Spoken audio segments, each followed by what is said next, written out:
Hello, hello, hello. The mask is back, and this is a great card, okay? I mean, yes, the prelims aren't the best, but it's headlined by Matt Chanel, okay, and that doesn't, I know that he's coming off of losses and it's 2025, but it's Matt Chanel, and the fact that he's headlining the prelims, who once was quite close to a title, I'm pretty sure, that's pretty crazy. And then, you know, it's like the entire main card is stacked. So this is a great card, actually. The prelims aren't great, but I mean, if you're gonna stack the main card, I'm not gonna complain too much about the prelims. So let's just jump into it. Jocelyn Edwards and Chelsea Chandler. Now, Chelsea Chandler got kind of destroyed in the boxing and kickboxing by her last opponent. I believe she's a Russian. Yeah, Yana Santos. She was the one that got out kickboxed and boxed by Holly Holm, I think, and out clinch worked and out wrestled maybe even if it got there. All the rest of it, I know that Yana Santos had a poor performance against Holly Holm, and then Chelsea Chandler got a poor performance against Yana Santos. So that's not great going into a fight against Jocelyn Edwards, who is primarily a striker. I'm pretty sure kickboxing is her primary go-to in this in this game of MMA. And she was getting taken down by Aileen Perez, but she is a good kickboxer. She's a good boxer, I would say, in comparison to Chelsea Chandler. Chelsea Chandler maybe has more ferocity, more power to her hooks and her boxing. I would consider this matchup to be kind of like a Michael Chandler versus Leon Edwards type of matchup. It's like, yes, uh, Chelsea Chandler could catch Jocelyn Edwards. She could hurt Jocelyn Edwards enough to win rounds, but Leon Edwards or Jocelyn Edwards in this situation or scenario is just overall the better, more technical kickboxer with better feints, better kicks, better punching.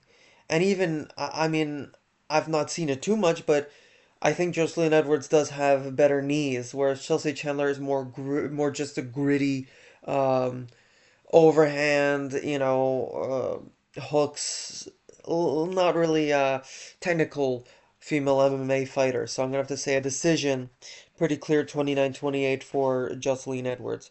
I could see Chelsea Chandler just being more gritty in one of the rounds. It could be a 30-27 though. I could definitely see that. Maybe like a 29-28, 29-28, 30-27. And we move on. Oh, one too far. Timmy Kumba versus Roberto Romero. I'm actually going to go with Timmy Kumba. I think that he is the much faster striker. He has beautiful 1-2s. Even the hooks are pretty decent.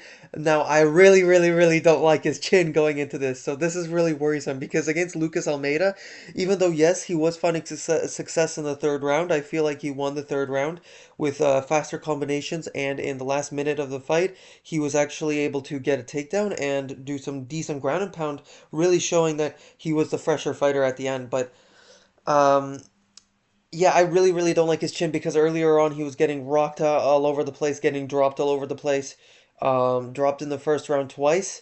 And Roberto Romero, he definitely has some power to him, but the difference maker here is Timmy Kwamba definitely is a much faster, much sharper, much straighter punching fighter because Roberto Romero, he mostly throws hooks and overhands as well, similar to Chelsea Chandler. That's her name, right? Yeah, Chelsea Chandler. I'm forgetting Chelsea Chandler now.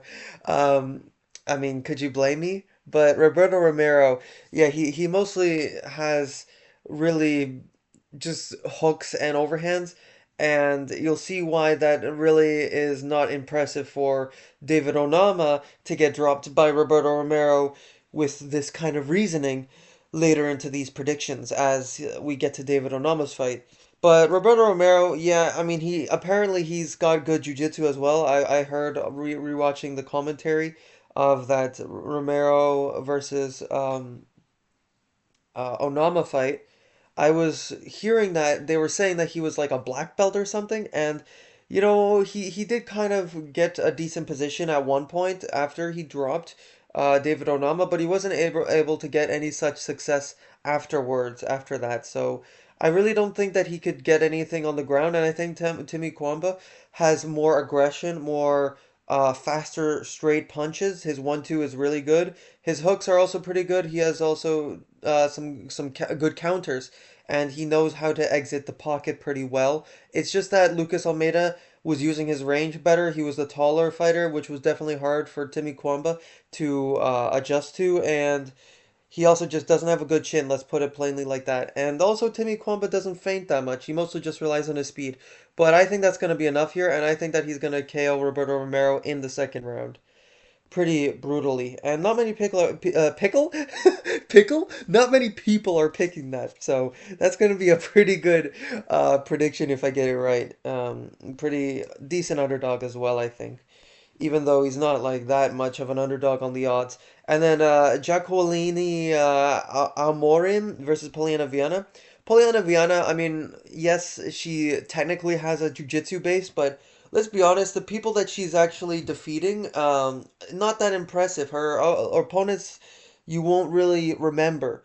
And aside from her losses are actually some decent people for the most part.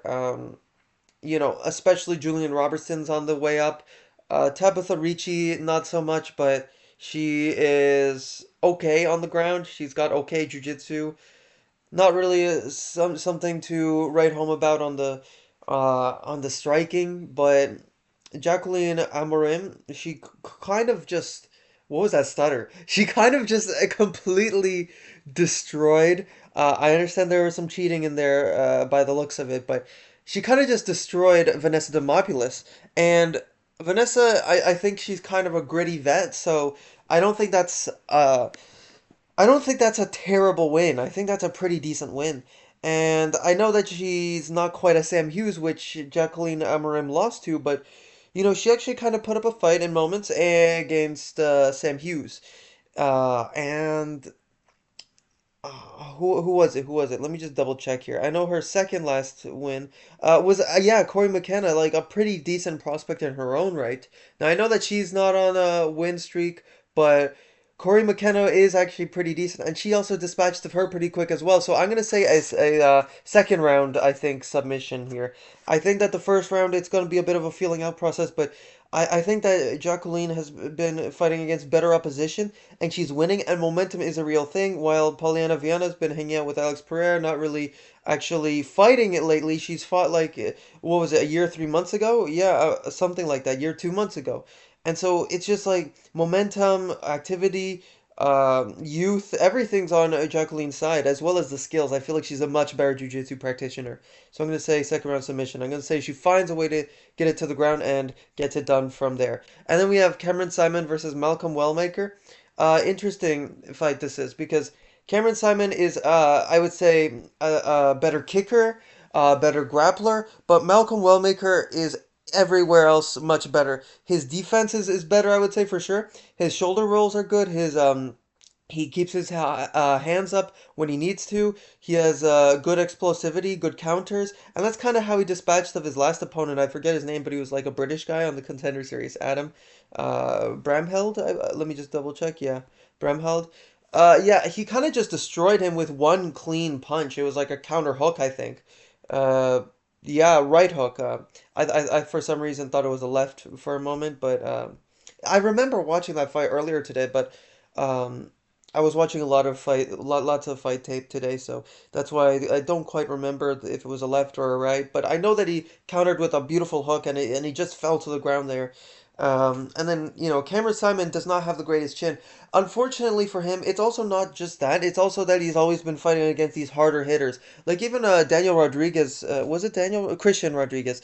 Unfortunately, even he has a pretty strong boxing game, and he was kind of piecing up Cameron Simon in moments. Now, unfortunately for Cameron Simon, he missed weight, so that's why Cameron Simon wasn't really able to get much off on the grappling there. But Cameron Simon has a decent boxing as well. I just think that Malcolm Wellmaker outdoes him for sure there, and I think that he's big enough, strong enough. I mean, just look at the weigh-ins. Like he's definitely looking like he's a whole nother weight class ahead of him. So I just think that he's gonna shuck off Cameron Simon's takedown attempts if he's going for any, and then the kicks is not gonna deter Malcolm Wellmaker enough to not find the KO. So I'm actually gonna say a late round one KO. That's my pick here. And Anatang Ali and Damon Blackshear. Anatang Ali actually has decent boxing. Unfortunately, he doesn't have the tools to get it there usually. Usually he's always outreached, outgunned, out-techniqued. And when he does get into the pocket, it's nasty. He has power for sure. But against the Rodriguez fellow that he fought last, okay, what is that name? Kyleson, I guess. Rodriguez, he was kind of just outdone in the striking. Like, yes, he was able to get the takedowns, and when he got it there, Rodriguez wasn't able to get up. But if you actually look back, um, like in the feet, like he was getting pieced up and a Tang Heli, with the spinning attacks, with the kicks, with the 1-2s, with the flying knees even. Um, and a Tang Heli was a little better in the boxing, in the actual pocket, but in the range, the 1-2s were there for Rodriguez. And Damon Blackshear, he showed some worryful moments in the Cody Gibson fight where he was kind of backing up a lot and not really throwing in the second round, I believe it was. But Damon Blackshear has the reach advantage here. Cody Gibson was 5'10", and he had a similar reach to Damon Blackshear, so that's not really going to be an issue for Damon Blackshear. Basically, Anatang Ali just needs to get some takedowns and secure some control time in the first, or maybe the second and the third, actually, because I don't see him winning the first round. And I know a lot of people are picking him by submission here, and that is a really good pick, actually, but, ah, man, I don't know. I feel like Anatang Heli has a good enough submission defense to survive to the decision, so I'm going to say a pretty clear 30-27. I could definitely see a submission here, and if you're going to pick a submission, this is one of the fights to pick a submission on because, Damon Blackshear has a really good submission game. We know that. I mean, he got a freaking twister, okay? But I mean, oh, I almost picked Anatang Ali there. But you just can't pick a submission here, I feel, because Anatang Ali has good grappling himself, and he knows how to survive positions, I think. And I really think most of this fight is going to be done on the feet. I really do. Or won on the feet, I should say.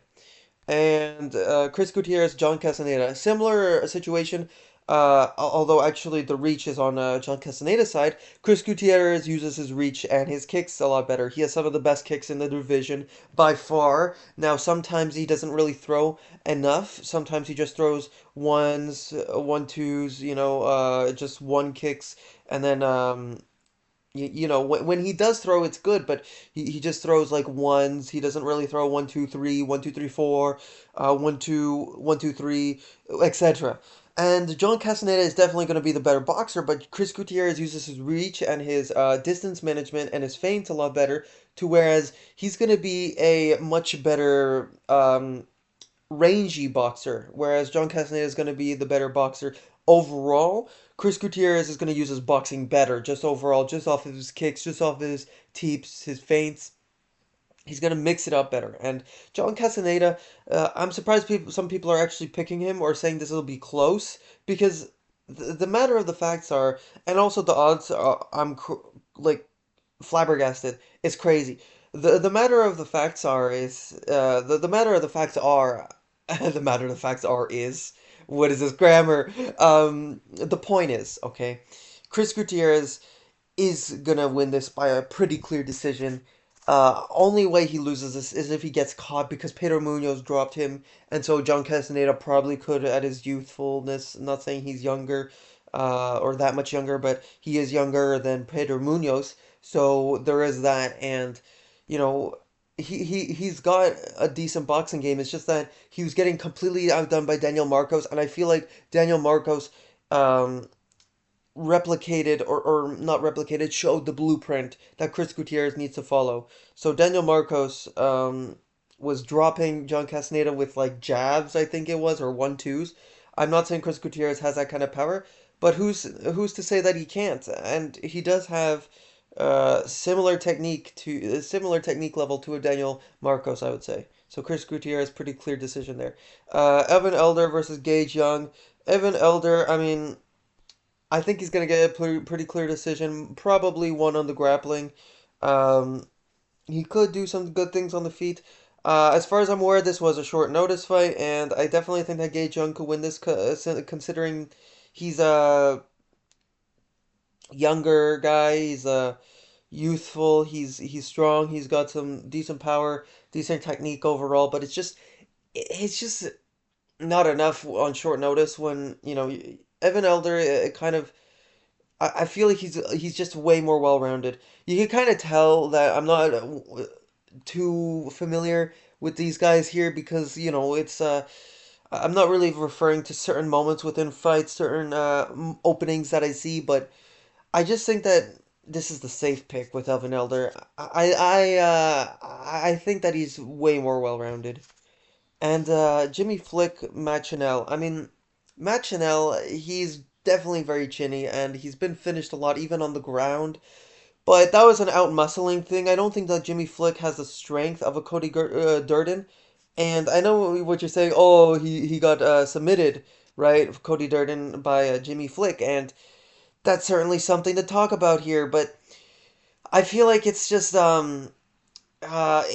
also was the striking from a Cody Durden that kind of set that up, that takedown or that submission threat. Whereas Jimmy Flick, he doesn't have that. He doesn't have any real threatening striking. He has flimsy strikes that he throws to sort of get you worried about it, but it's not like Cody Durden's. It's not like the hooks, the straight punches, not like the 1-2s. It's not like the kicks. It's not like the well-roundedness that Cody Durden has. Jimmy Flick, he throws these out, but they're not good. These strikes aren't good. And if he's not able to get these takedowns off of these strikes, he's left being a really mid striker for the division. Whereas Matt Chanel, yes, defensively he's not all there, and for sure that's worrying because he doesn't have a good chin at all. But um, he's a much better offensive striker than a Jimmy Flick. His elbows, his 1-2s, his straight punches, some hooks even.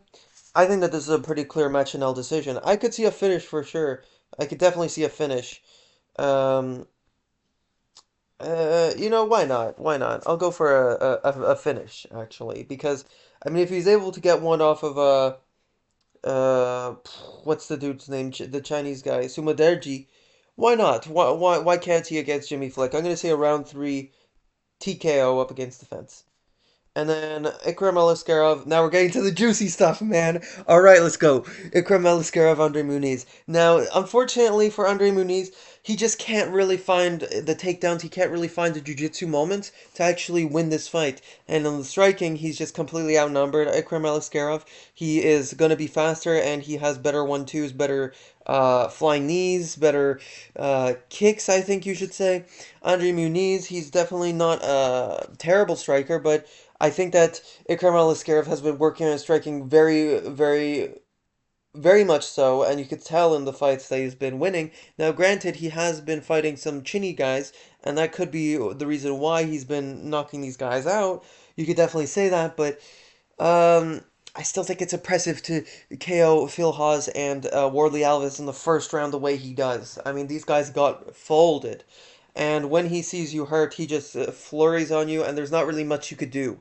Andre Muniz definitely has, I would say, a slight jiu-jitsu advantage, but Ikram Aliskerov has the background in Sambo, and, he's really good at it. He has a it's not just oh he happens to have a background that means that he's going to win. No, he's actually really good at sambo. He's not just oh he's one of these guys who he's one of these Dagestani guys who might have a bit of a background in the sambo and in the wrestling, but he doesn't really use it. No, I mean he doesn't use it too much in the UFC, but he has a really really high level background in sambo, and he was able to stuff takedowns off of Hamza Chimaev. I know that people glaze him for that, and that really didn't amount to much overall. And he's chinny, so that's worrisome. But Andre Muniz does not have the power, and uh, he does not have the takedowns of a Hamza Chimaev. Enough said. Round one, KO. Vicious. I could see a submission here. I could see him actually trying to use his wrestling, or maybe off of a knockdown he gets a sub, but I think he likes to use his hands more. I think that's what we've been seeing lately. So I'm going to say around 1 KO for him. And then Nicholas Dalby versus Randy Brown. This one's pretty simple for me. Nicholas Dalby should have won in his last fight against Renat Fakhretdinov, but Renat Fakhretdinov, he's mostly a grappler, so that's why Nicholas Dalby was able to get some good strikes on him. And Randy Brown, I mean, He's really good. He has good feints, good long rangey strikes. It's gonna be hard for Nicholas Dalby to push the pace like he does against all these other guys. Against Bonfim, was it Gabriel Bonfim? I forget. Not Muslim Salikov. Gabriel Bonfim. That's right. Yeah, I mean, against him, he didn't really have the striking, and now his striking's developing. Yes, after that fight against Chaos Williams, I believe it was. But back when he was fighting Nicholas Dalby, he didn't really have the striking. He didn't really have the feints. He didn't really have the long rangey style quite yet. And Randy Brown has that. He was piecing up a guy that was the same height, who was bigger, who was stronger, I think we should say. And he was even having decent clinch moments against him. I'm referring to Brian Battle, that's right. And Randy Brown, I mean, he if he could find the shots against a guy like Muslim Salikov to put him down, I think that he could against a 40-year-old Nicholas Dalby. The thing that we have to realize here is age is a factor, and Randy Brown's still 34, and Nicholas Dalby, um, he's on that age where you start to see the decline in the gas tank, which is his biggest asset. And so I think that he can't push the pace against the Randy Brown. So I'm going to say a decision. I could definitely see a late finish, but I think it's more likely that he gets a decision. Abus Magomedov, Michel Pereira. This is the most interesting fight of the card. I'm saying it. I know that Ian Garry and Carlos Prates is very interesting as well, but I feel like this one could be like a roller coaster, whereas Ian Garry versus Carlos Prates, it's mostly based on, oh, does Carlos Prates have the takedown defense? And Abus Magomedov, he is a really good takedown artist and or artist, if I could speak right within this video. Michel Pereira, on the other hand, he does not have a great takedown defense in the second, in the third, in the fourth, in the fifth. Now, there's only 3 rounds in this fight, but Michel Pereira, in the first round, he actually looks really explosive, and, because it's only 3 rounds, it actually means that Michel Pereira could actually maybe explode more. But, I don't know, man. I mean, the thing is, the safe pick is Abus Magomedov because you actually look in the Warley Alves fight, he was actually getting takedowns very easily. He was using beautiful trips. He was getting to the hips quicker, and you see against Alexander Hernandez or Anthony Hernandez for Michel Pereira, he was always missing the hips. He was always getting to the hips a little later, except for the first round.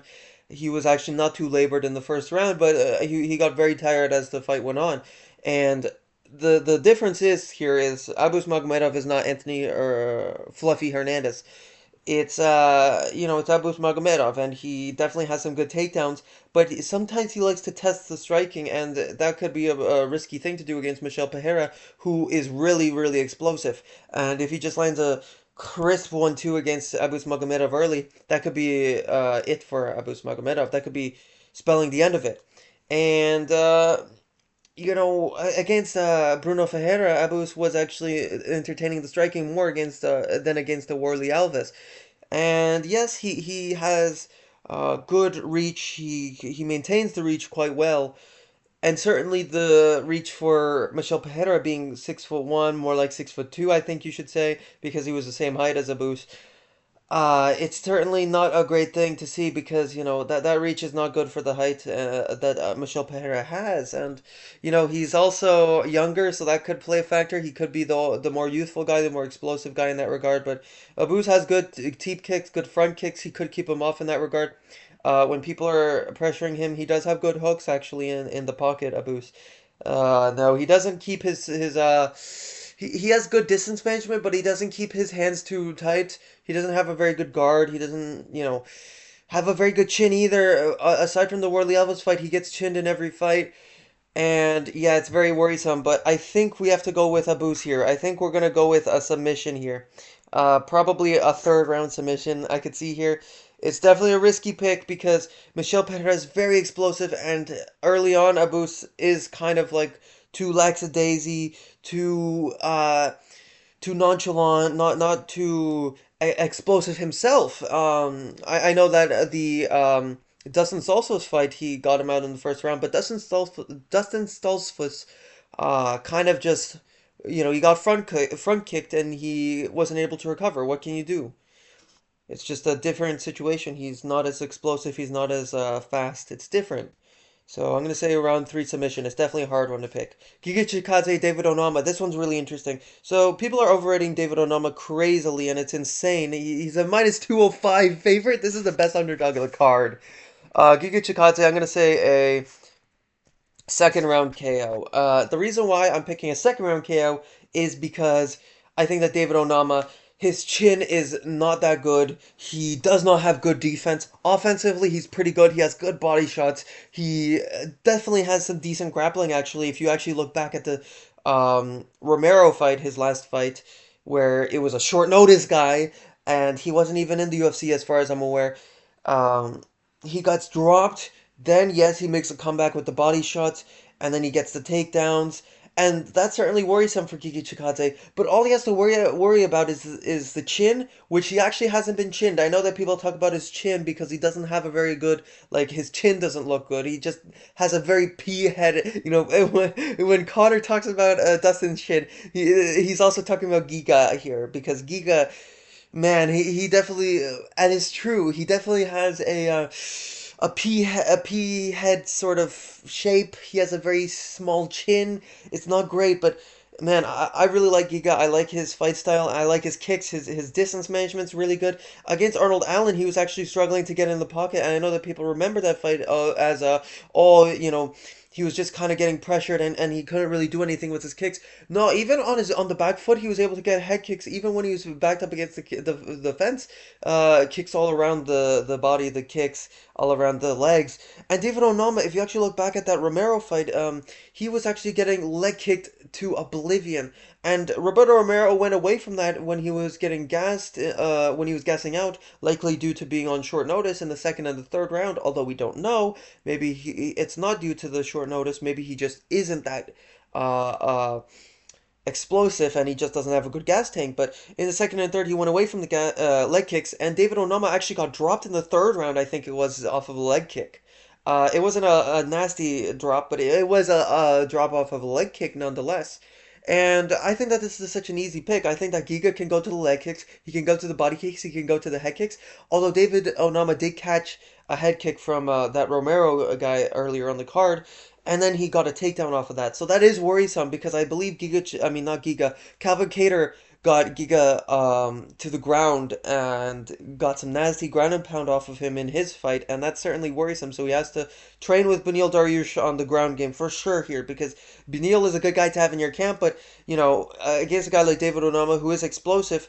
Maybe you're not fully prepared for the boxing and the takedowns. So it's certainly a bit of a worry here. He just has to not get chinned off of a lucky punch from Onama and a well-timed takedown. That's it. That's all he has to worry about here. And then Anthony Smith versus Mingying Zhang. He has a good overhand Anthony Smith, and he has a good straight right. Has a good overhand right and a good straight right. Aside from that, I mean, we don't know Mingying Zhang's takedown defense. Maybe Anthony Smith will get a good takedown off of a sloppy takedown defense from Mingying Zhang. But I feel like Anthony Smith's takedowns himself are quite sloppy, and he only is able to get the jiu-jitsu that he does get sometimes, the submissions that he does, like the guillotine against Vitor Prachnio, when his opponent is making a silly fight IQ error. I mean, aside from the guillotine that Anthony Smith actually got, Vitor Prachnio was actually just outstriking him for the most part in that fight. And then Mingying Zhang, he's not really that good. Let's be honest. I mean, he has actually decent kicks to the body. That's something that Anthony Smith also has to look out for. I mean, he's not really that chinny to the body like an Anthony Hernandez. Chinny to the body. That's just funny to say, but I mean, Ming Jang though, the real worry is the pocket. I mean, that's the biggest thing here. He is insanely good in the pocket. He has devastating one punch, one elbow KO power. I mean, we saw the elbow against Ozzy Diaz, right? And yeah, I mean, these guys, the biggest worry against Anthony Smith here is Ming Jing hasn't been going up against actually like really well-known, really solid opposition. Ozzy Diaz, Brandon Ribeiro. Brandon Ribeiro is actually decent, and he's actually got a couple wins now. But he's not like touching the rankings yet, not quite yet. Maybe he's like one fight away from the rankings, but he's not an Anthony Smith who's been there, done that, who's actually fought for the title. Now, yeah, that was a pretty weak time for the division, but He got there nonetheless, and he definitely has some decent submissions, decent right hand, but man, I just think that it's too dangerous of a fight for Anthony Smith. I think he's going to get into the pocket at one point or another, and he's going to get caught at one point in the fight. So I think it has to be a round one KO pick for me. Maybe he'll survive to the second or third, but I think you have to pick Zhang by round one KO here. Anthony Smith could actually win. There's an unproven factor in Mingying Zhang, but I think you have to go with Anthony Smith here. What? Anthony Smith? No, no, no. You have to go with Anthony Smith on paper. You just gotta go with Anthony Smith, guys. No, no. You gotta go with Mingying Zhang, bro. And then Carlos Prates, Ian Machado, Garry. I think Carlos Prates is insanely underrated here. It's 50-50 now. It was 51% to Machado Garry a day ago. This is really close. I think it's going to end up being 51% to Machado Garry again. I think that there's going to be a little more people picking Machado Garry by the end here, by the end of the window to pick this fight here on Topology. But I think that Machado Garry is really decent on the feet. He has good feints, good oblique kicks, good kicking game overall. But his jab is good, but he doesn't have the reach to actually make it very dangerous against these guys like an MVP, like a Shavkat Rakhmonov, who were outboxing him. Shavkat was outboxing him. Now, granted, Shavkat in I believe it was the third round, he was actually getting out oblique kicked, out kicked overall, and then Ian was also spinning a bit, which was getting Shavkat a little confused, and he wasn't able to find the clinch exchanges to get the knees, get the takedowns, get the in tight knees, boxing, whatever else, the in tight close pocket boxing.